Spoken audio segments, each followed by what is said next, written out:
지난 시간에 이 바울이 고린도에서 동역자를 만난 이야기를 해드렸습니다. 아굴라와 브리스길라 부부를 만났는데요, 바울하고 똑같이 천막을 제조하는 그런 직업을 가진 사람이었습니다. 직업이 같다고 동역자가 아니고 성령의 역사로 말미암아 복음으로 변화돼서 이 땅에 있는 사람들도 복음 전하면 변화가 있겠구나 라고 믿는 그 믿음이 있어야 진짜 동역자가 되는 거예요. 그런데 마게도냐 땅에서 실라와 디모데가 또 내려왔습니다. 빈손으로 오지 않고 헌금을 가지고 왔어요. 그런데 바울이 그 물질 때문에, 헌금 때문에 힘이 난 것이 아니고 영적인 동역자 실라와 디모데가 와서 힘이 났어요. 그래서 하나님 말씀에 사로잡혀서 복음을 더 열심히 전했더니 회당장이 예수 믿게 되고 그 가족도 세례를 받게 됐습니다. 얼마나 좋습니까? 열매가 풍성하게 맺히니까. 그런데요, 바울은요, 동역자들이 모르는 아픔과 두려움이 있었습니다. 이 고린도 땅에서 성적 타락이 정말로 너무 심각한 땅에서 계속해서 복음을 전할 수 있을까 고민하고 두려워했을 때 친구 되신 예수님께서 나타나셔서 말씀하셨어요. 두려워하지 말라. 침묵하지 말고 계속 말하라. 내가 너와 함께 하겠다. 너를 보호해 주겠다. 이 성 안에 내 백성들이 너무 많으니까 계속해서 복음을 전해라. 위로해 주셨어요. 이렇게 친구 같은 예수님의 위로의 말씀에 바울이 힘을 얻어서 고린도 땅에서 1년 6개월 동안 복음을 전하게 됐습니다. 여러분, 우리 주위에 동역자들 많이 있습니다. 그렇지만 그 동역자도 알지 못하는 아픔과 상처가 있어요. 그걸 누가 아세요? 가장 좋은 친구 되신 예수님이 그걸 아십니다.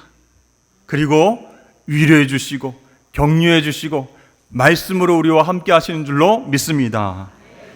좋은 친구 되신 예수님과 동행하는 것이 복받는 길이에요. 계속 사명을 감당할 수 있는 힘이 되는 것입니다.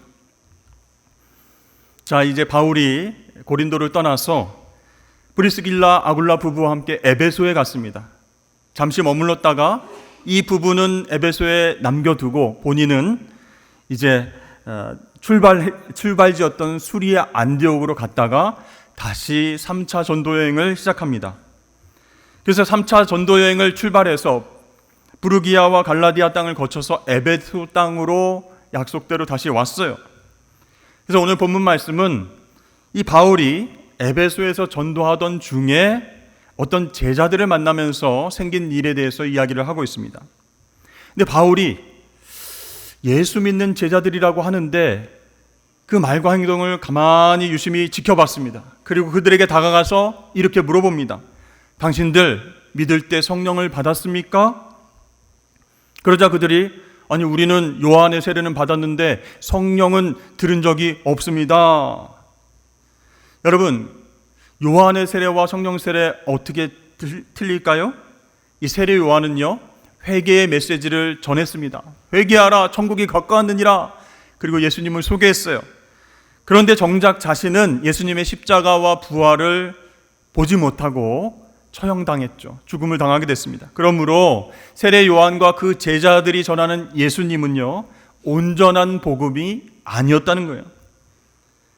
그래서 바울은요, 에베소에서 만난 이 제자들에게 예수님의 십자가 죽음과 부활에 대해서 설명을 해주고 주 예수의 이름으로 세례를 주었습니다.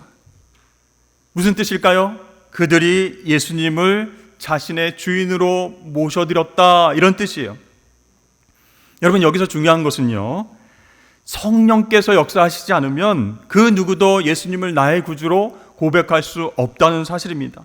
한번 생각해 보세요. 2000년 전에 내가 보지도 못한 그 예수라는 분이 나의 죄값을 대신 치르기 위해서 십자가에서 죽으셨다가 3일 만에 부활하셨다? 상식적으로 어떻게 믿을 수 있겠습니까? 보지 못했는데. 그런데 여기 모인 저와 여러분들은요, 그런 얘기를 다 믿고 예수님을 나의 구주로 고백한 사람들이에요.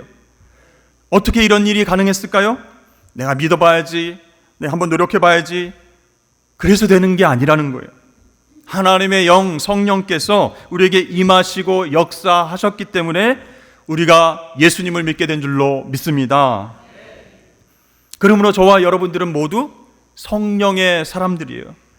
그 성령님의 도우심으로 말미암아 본 적도 없고 잘 이해하지도 못하는 예수님을 나의 구주로 고백했기 때문입니다. 자, 바울을 만나기 전까지 요한의 세례만 알았던 이 에베소의 제자들은요, 성령을 경험하기 전이었어요.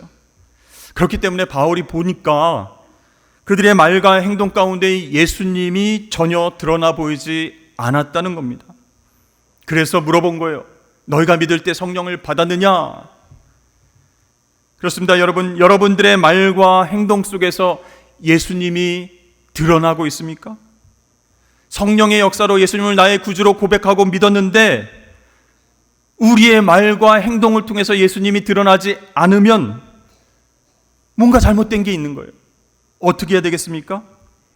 여러분, 예수님이 드러나려면 어떤 것이 구체적으로 나타나야 된다는 얘기겠죠? 그분의 거룩하심과 겸손함이 우리의 말과 행동 가운데 드러나야 돼요. 예수님의 사랑이 우리의 행동 가운데 드러나야 한다는 것이죠. 그렇지 않다면 나에게 이렇게 질문해야 됩니다. 내 안에 성령이 과연 계신가?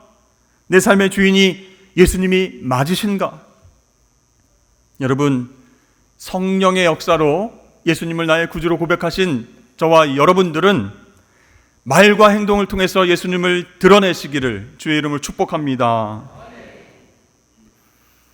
바울이요, 에베소 제자들에게 세례를 베풀면서 그들의 머리에 안수를 하니까 성령이 임하셨어요. 그리고 12명쯤 되는 그들이 마치 약속이나 한 듯이 모두 방언하고 예언도 하게 됐습니다. 여러분 혹시 방언하십니까? 우리 교회학교 학생들 방언기도 하십니까? 못하는데요. 만약에 방언기도 못하면 성령이 임하지 않으신 것 아닐까요? 그럼 성령이 임하지 않았다면 예수님 믿는 것도 가짜가 아닐까요? 여러분 고민되죠? 근데 여러분, 방언은요, 성령께서 주시는 선물입니다. 은사예요. 받은 사람도 있고 못 받은 사람도 있어요. 목사님 중에도 방언 못 하시는 분이 있어요. 안심하세요. 네. 근데 여러분, 처음으로 방언이 주어졌던 역사적 사실은요, 사도행전 2장에 기록되어 있습니다.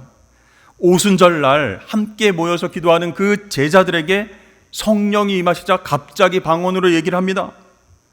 근데 여러분, 2000년 전 오순절 다락방에서 성령 강림으로 시작된 이 방언은요, 사람들이 이게 무슨 말인지 못 알아듣는 그런 언어로 이야기된 게 아니라는 거예요. 예를 들어서 쏠라 코카콜라 랄랄랄랄랄라, 이게 방언이 아니었다는 거예요.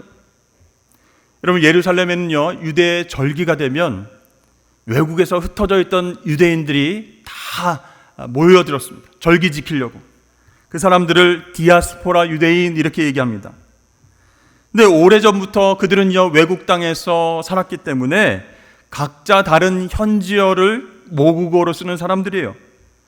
근데 놀랍게도 예루살렘에 와 보니까 제자들이 방언을 하는데 이 디아스포라 유대인들, 외국에 살던 유대인들이 각자 쓰고 있는 모국어로 말을 하고 기도를 하는 게 들린 거예요. 이상하다. 저 사람들이 어떻게 우리말을 하지? 이 제자들은요, 외국에 살아본 적도 없고요, 외국어를 공부해 본 적도 없습니다. 그런데 방언을 할 때 그곳에 모인 사람들은 각자 자신의 모국어로 알아들었다는 거예요.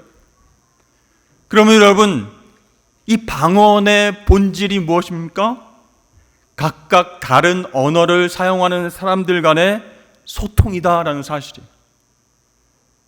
방언은 남들이 못 알아듣는 그런 언어가 아니라 각자 다른 언어를 쓰고 있는 사람들끼리 소통할 수 있도록 성령께서 선물을 주신 것이다. 이게 방언의 본질입니다. 여러분, 예수 믿고 하나님 자녀가 된 사람들은 변화가 생겨요. 어떤 변화일까요? 자기와 다른 언어를 쓰는 사람, 다른 환경에서 다르게 살아온 사람, 다른 생각을 가진 사람들, 그 사람들과의 관계를 좋게 하는 변화가 생깁니다. 그것을 가능하게 하기 위해서는요, 소통이 필요한 것이에요. 그래서 여러분, 이 방언은요, 성령께서 소통을 잘 하라고 주신 선물이에요. 여러분, 말이 잘 통하려면 어떻게 해야 돼요? 공감을 잘해야 되는 거예요. 성령의 사람이라면 공감할 줄 압니다. 그 사람의 이야기를 잘 들어줍니다. 그래서 소통이 가능하게 된다라는 것이에요.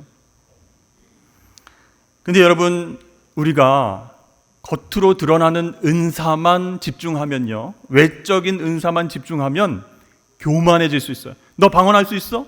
나는 하는데 쩔라쩔라쩔라 못하지? 이렇게 교만해질 수 있어요. 근데 성령께서 주신 은사인 이 방언은요, 외적인 은사 말고 내적인 은사로 승화되는 게 중요하다라는 것이에요.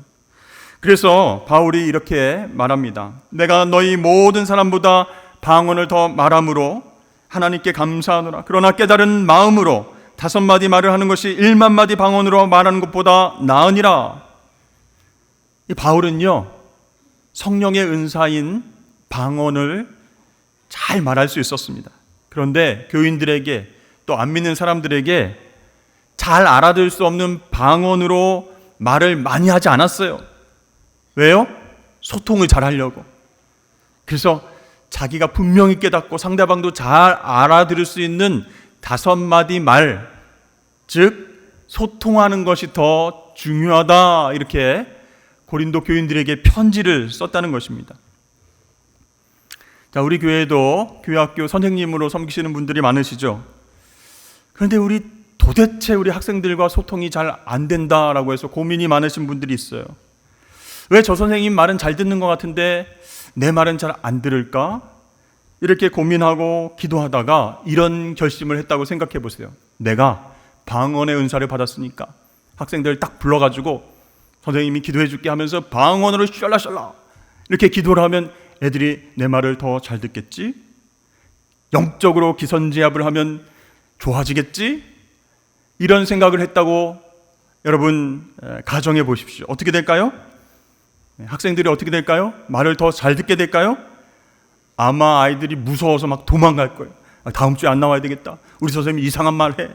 우리 선생님 기도하는데 무슨 외국어도 아니고 샬라샬라 해. 여러분, 방법이 있어요. 이 외적인 은사를 내적인 은사로 바꾸는 것, 예수님의 방법입니다. 예수님처럼 낮아져서 아이들의 언어를 경청하는 거예요. 얘네들이 무슨 얘기하고 있지? 이해하려고 노력하는 거예요. 소통을 위해서 마음을 비워놓는 것입니다. 이것이 외적인 은사에 집중하고 거기에 신경 쓰는 게 아니라 소통을 위해서 내적인 은사로 승화되어가는 바람직한 모습이다라고 말할 수 있어요. 여러분, 우리는 모두 한국어를 쓰는 사람들입니다. 무슨 얘기를 하는지 다 알아들을 수 있어요. 그런데도 소통이 너무너무 어려울 때가 있습니다. 가정에 가면요, 맨날 보는 아내, 남편, 자녀들인데 말이 안 통할 때가 있어서 답답해요. 무슨 얘기만 하면 오해하고 싸울 때도 있어요.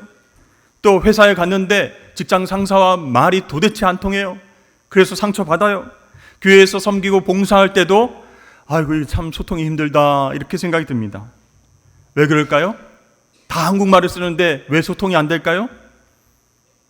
상대방의 말은 안 듣고 내 말만 하려고 하기 때문에 그렇다라는 거예요. 각자 다른 언어를 쓰면서 내 언어만 들어라 이렇게 얘기하니까 안 통하는 거예요. 그래서 보수의 언어, 진보의 언어, 상사의 언어, 직원의 언어, 교사의 언어, 학생의 언어, 그렇게 서로 다른 언어를 쓰면서 소통하기를 거부하니까 이게 힘들다는 거예요. 여러분, 공감을 못하고 그러면 소통이 안 되고, 소통이 안 되면 하나 되지 못하고, 하나 되지 못하면 어떻게 주의 일을 우리가 감당할 수 있겠습니까? 여러분, 저를 한번 따라 하시겠습니다. 나는 소통의 사람이 되겠습니다. 아멘.